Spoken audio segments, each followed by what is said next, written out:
What's up, everybody, and happy Flip and Hold Funding Friday, Building a Successful Rental Portfolio Edition 101 series. Okay, so you bought your first rental property with Flip and Hold Funding's capital, you got it fixed up, and now you want to keep it as a long-term rental. How are you going to maximize efficiency and put systems in place to build a scalable long-term rental or hold business? We're going to tell you.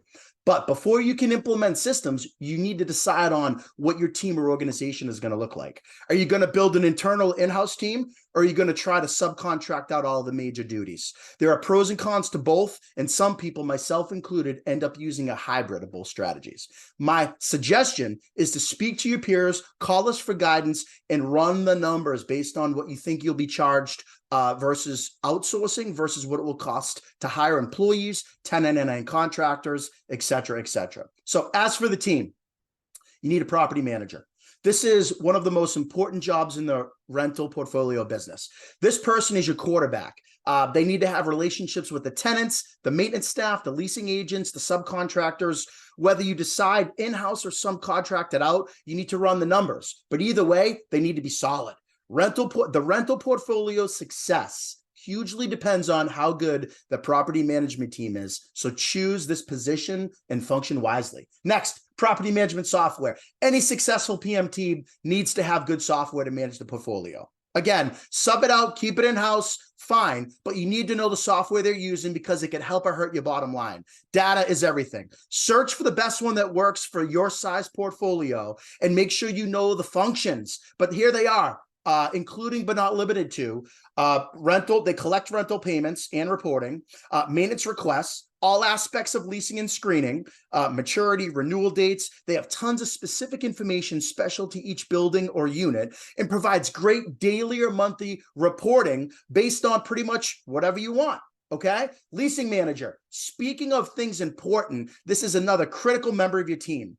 Internal or sub, again, there are pros and cons, but here's a hint. The more units you own, the more likely it will make sense to pull this function in-house, as commissions can add up and be expensive.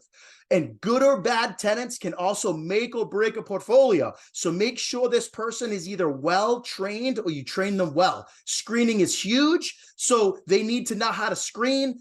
They need to know how to stalk tenants on social media, check references, backgrounds, what have you. This is very, very important.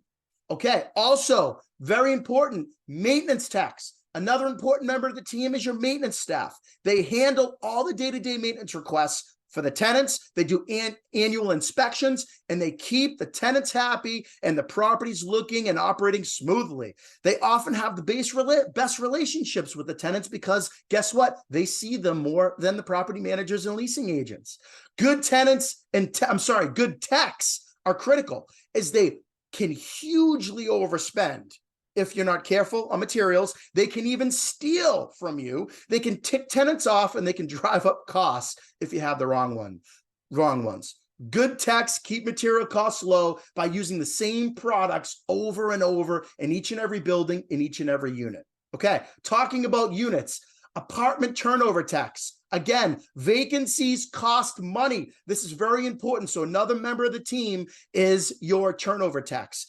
Same as the maintenance techs, these people can make or break your business depending on how fast or slow they are. If they overspend, or even again, if they steal materials. How many apartments can one tech turn per month? That all depends on the condition of the units. So that's why we think it's best to do the heavy renovations up front at the time of purchase so that the turns are light, right? Again, good techs keep the material list consistent so every building and every apartment looks as identical as possible. Bookkeepers and accounting managers. As your portfolio grows, you need to invest in a person who can pay the bills and run basic P&Ls for you. Do not skimp out, as if not careful, this person can cause major reporting issues for you and your accountant, and also can save you major money on your accounting bill if they have a good handle on how the books are run. Okay, legal team on retainer. So attorneys, not only are they needed on purchases and refinances, yes, they're also needed on evictions. Owners of large rental portfolios find themselves in housing court quite often for evictions, rental payment agreements, and other things. You need to get well-versed on landlord-tenant laws and decide if you're going to go to court yourself or hire an attorney to go for you, and make sure you get, this is so critical, you have to get the bad tenants out as soon as possible and keep the good tenants in if you want a successful rental business. I know I'm forgetting some of the members of the team, but for time purposes, I wanted to give you a core group to get you going and growing. We'll dive into this deeper on our subsequent 201 series. So remember, for all of your real estate fix or hold needs, you call us first. 500 square feet of 5,000 square feet, new construction, we fund them all. Fast closings, great terms, because we are flip and hold funding, hard money, made easy. Have a great weekend, everybody.